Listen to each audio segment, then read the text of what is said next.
Bonjour à tous. Aujourd'hui, on s'attaque à un géant souvent méconnu de l'empreinte carbone, le fameux Scope 3.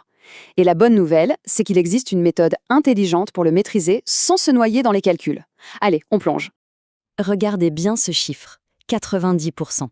C'est énorme, hein? Et ça représente quoi? Eh bien, pour beaucoup d'entreprises, c'est la part de leur impact climatique qui est totalement invisible. Elle n'est pas dans leurs usines, ni dans leurs factures d'électricité. Non, elle est cachée tout au long de leur chaîne de valeur. C'est une question qui change tout. Cette part invisible, ce sont les fameuses émissions indirectes. Et les comprendre, c'est ce qui permet de changer radicalement d'approche pour la décarbonation. Pour bien visualiser l'ampleur du défi, l'analogie de l'iceberg est parfaite. Ce qu'on voit en surface, la partie émergée, ce n'est vraiment qu'une toute petite fraction du problème. Alors concrètement, le Scope 3, c'est quoi? En simple, ce sont toutes les émissions qui ne viennent ni des activités directes de l'entreprise, ni de l'énergie qu'elle achète. C'est le CO2 émis pour produire les matières premières, pour transporter les produits, et même pour l'utilisation de ces produits par le client final. Ce graphique est sans appel. Dans des secteurs comme les biens de consommation, le Scope 3 peut facilement atteindre 95% des émissions totales. Et pour les services financiers, c'est encore plus fou, on frôle parfois les 100%. C'est juste vertigineux.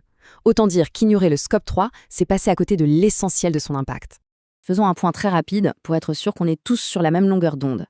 Les émissions carbone sont classées en 3 catégories, les fameux scopes, selon la méthodologie de référence, le GHG Protocol. Les scopes 1 et 2, c'est la partie visible de l'iceberg. Le 1, ce sont les émissions directes. Le 2, celles liées à l'énergie achetée. Ça, les entreprises commencent à bien le mesurer. Mais le scope 3, c'est toute la partie immergée, massive et bien plus complexe. Pour essayer d'y voir clair, le GHG Protocol a découpé ce scope 3 en 15 catégories. Oui, 15. Ça va de l'extraction des matières premières, en amont, jusqu'au traitement du produit en fin de vie, en aval. La liste est longue et on peut vite s'y perdre. Alors, comment on fait pour ne pas se noyer? La solution, c'est de changer de perspective. Il faut adopter ce qu'on appelle la méthode des hotspots, ou des postes clés. Et cette idée, elle change absolument tout. Le but n'est plus d'avoir un chiffre parfait à la virgule près. Non, l'objectif, c'est de prioriser ses actions. On passe d'une logique de comptable à une logique de stratège. On ne cherche pas à tout mesurer, mais à mesurer ce qui compte vraiment. Un hotspot, c'est exactement ça. C'est une catégorie d'émissions qui pèse tellement lourd dans le total qu'elle mérite toute notre attention. C'est l'application de la loi de Pareto, le fameux 85-20. On va se concentrer sur les 20% de causes qui génèrent 80% de l'impact. D'accord. Mais en pratique, comment on les trouve, ces fameux hotspots? Pour les identifier, il existe 2 grandes approches. D'un côté, la méthode monétaire, qui se base sur les dépenses en euros. C'est comme un objectif grand angle, ça donne une vue d'ensemble rapide. De l'autre, on a la méthode par activité, qui utilise des données physiques, des kilomètres, des kilos. Ça, c'est le microscope, c'est plus précis, et c'est ce qui va permettre d'agir concrètement. Il faut voir ça comme 2 étapes complémentaires. Ce qui nous amène à un processus en 4 étapes. 1. On cartographie, avec les données financières, pour débroussailler le terrain. 2. On identifie les plus grosses zones d'émission, nos hotspots. 3. On mesure précisément ces hotspots avec des données d'activité. Et seulement à ce moment-là, étape 4, on agit avec un plan de réduction vraiment ciblé et efficace. Mais attention, l'approche est puissante mais elle a ses limites. Et il y a 2 pièges importants à connaître pour ne pas faire de gros contresens. Cette mise en garde vient du GHG Protocol lui-même. En gros, se fier uniquement aux dépenses peut être très trompeur. Pourquoi? Parce que le prix d'un service n'est pas forcément proportionnel à son impact carbone. Un achat très cher peut être peu émetteur et inversement. Ce chiffre en est l'illustration parfaite. Une étude de cas a montré qu'en se basant uniquement sur les dépenses, les émissions liées à des services achetés étaient surestimées de 37%.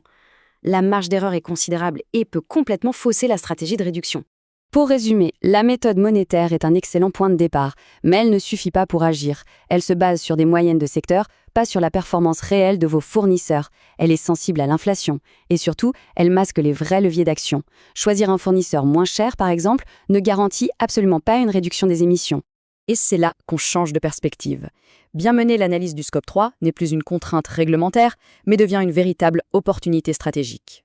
Parce qu'en analysant ces hotspots, avec des données précises, une entreprise peut tout revoir, identifier des risques cachés, innover sur ses produits, engager ses fournisseurs sur leur performance carbone ou tout simplement prendre des décisions d'achat plus intelligentes.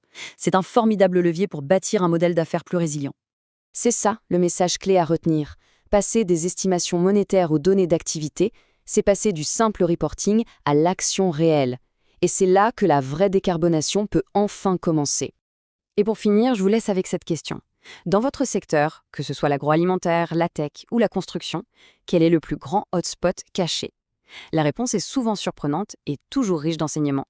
Merci beaucoup et à la prochaine.